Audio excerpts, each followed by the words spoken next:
राहता भैया ना खाली रस्ता पहिले दबा नहीं जाए खाली तो रस्ता खाली तो आज ना कोई थोड़े देर उधर है ना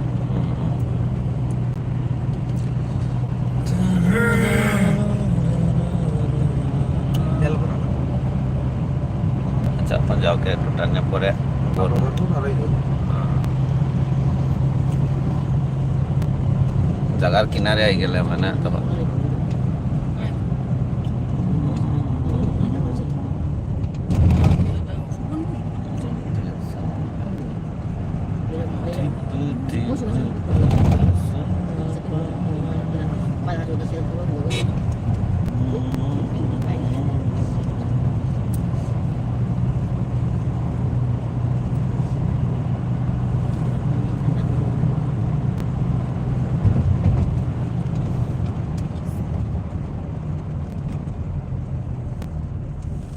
हेलो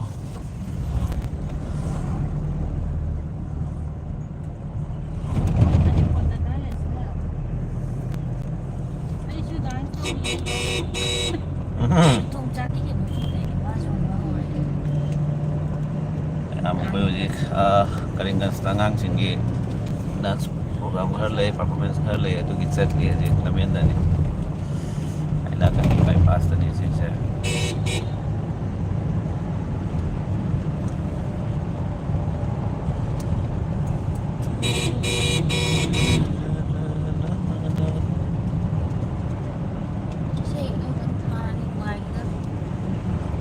ท่านี่แต่เช่นเน็ตค้างงานเลยเน็ตฟังกัน लाइट video तो देर है ना oke nih kayak itu आई bina net ya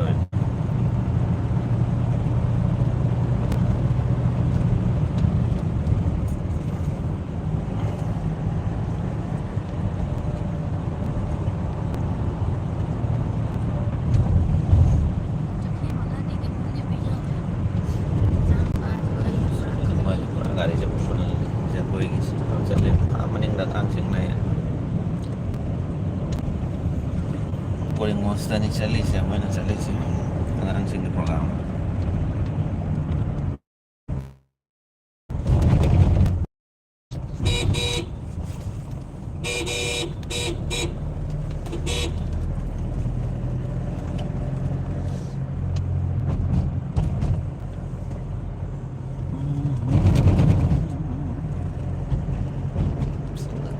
pilot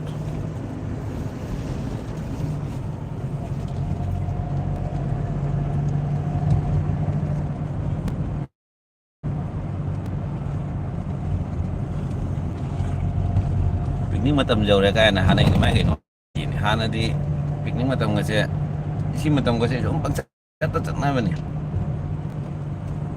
haji kamu alih hana itu mana tuh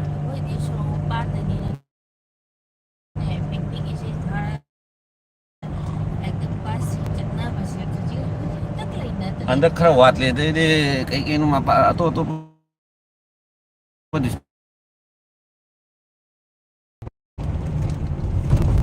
ayam nih boleh lamen aja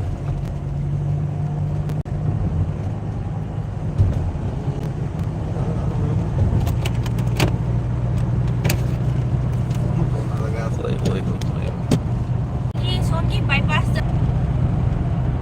aku ini game cara dia cat dan ini terlebih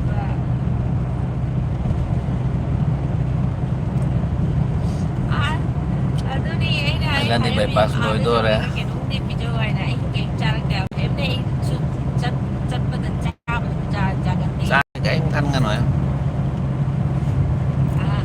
aku di tukar lagi deh aku ini hilang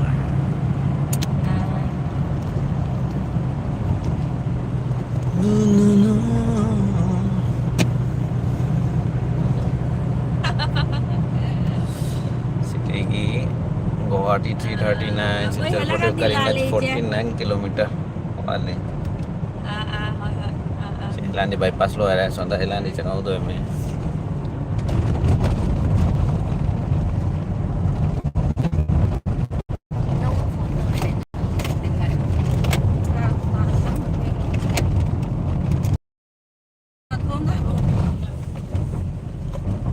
Kanano aja terus.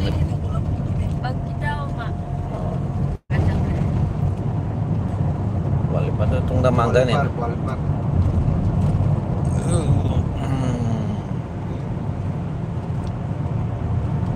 Ayuk sih, kamu kerjain. Nong kakak, nong kia miran terlalu cing gira culi sih.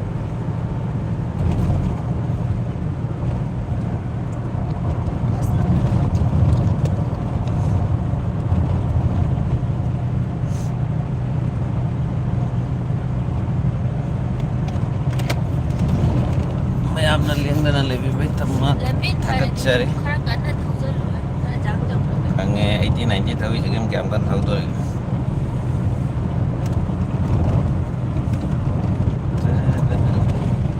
Jauh nih punya pantat tadi.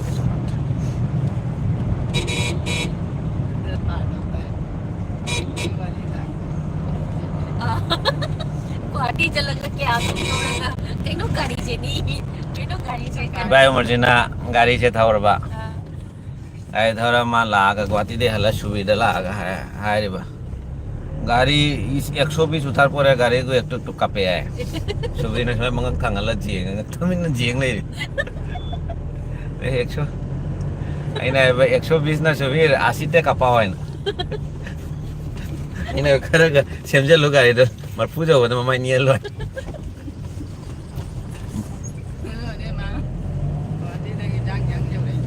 कहीं नहीं पाएगा इधर माँ इस Nudangi pung nipan na kay mapanda thokla ga nuam dai pung ahung gi dewa aina sonapur ka jawra mani kai phone ta we iba kai le ga akoi ju makha tumme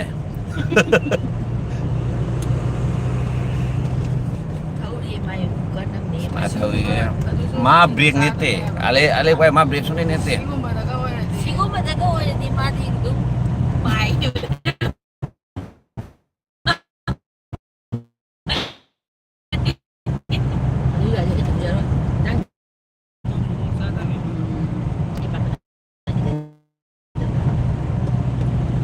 ai di ka dewi no hung di hoji gari jam hai ba gari chu tong mum dare war kai no Mali. Kan suyen mo ba Ogan man jang jaw ra gan. Ai Kaile chong dagi ba. ai ra ra kasi dala mai gari da me am chala ga o da bagi kari kari akhang ma le ra ga di dum hai bi ro asi ja awa ba potam hoi re Dia bi me nak tinggal lai Kana saya Kana saya kapil oh halan net tat kaya rin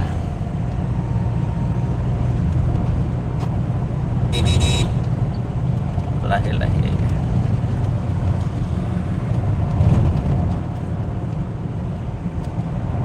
Matai mas.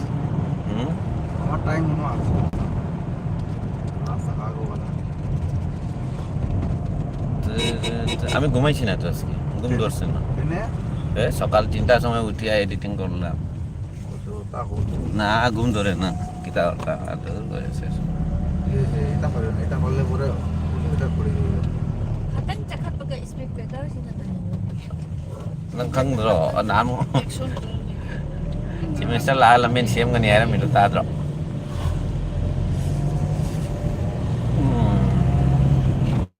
Jangan hafal ni đâu có đi actually accident thuộc băng nhìn câu rồi Ay Kali lan man nang din eh. Asi kaliat ni accident siya juga na. mau ya dia Tadi may sangka ko tadi gian ganda ko. am xoay cái gì am thung ra đừng hai tên là tao vậy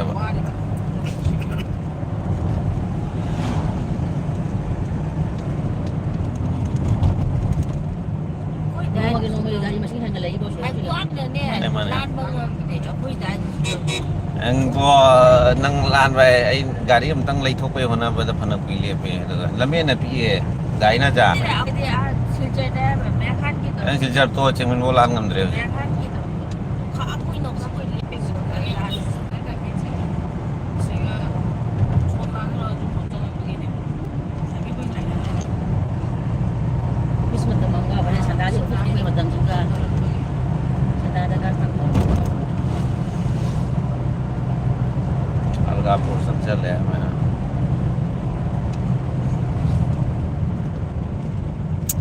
speed breaker zaman ngrebo hai gumna si gi tractor se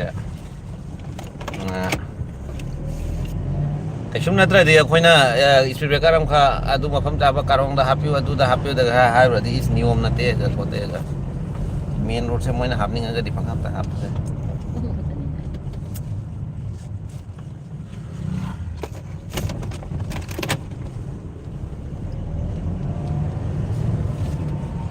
Di bayar pun di pan makai kalau tahu jangan makai pan ngam ke. Nanti lo sadar kan agak dia kan sadar kan jangan. ya tu nungai bani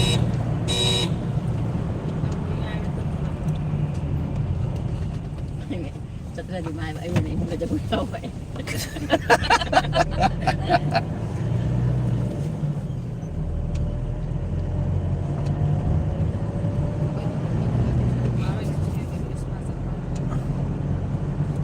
kanan ni ba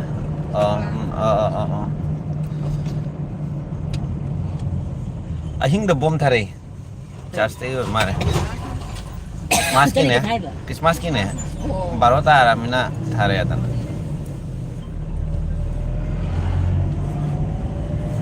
ay han ba kapre ka mo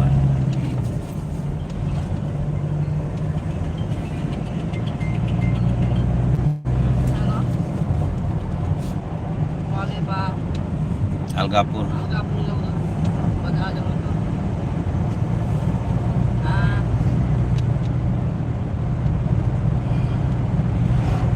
Ito na rin. Oo, ayos na. Oo, nang nabalu ka tao mo. ba kai jare jing ni ma jum live tham ma no Live dia. Live tu dia.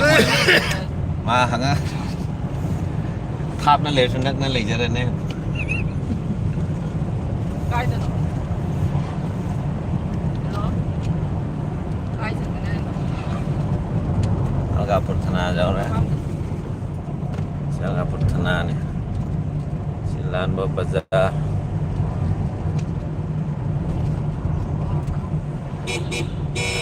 do cái nói gì chali ramen nói chali do बातें कर लो भाई लाओ जाओ रे मैं जाओ रे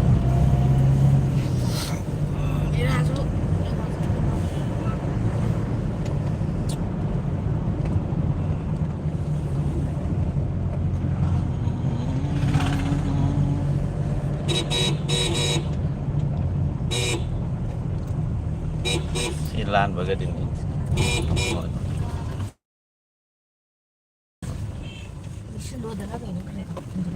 Tama mangsa lang.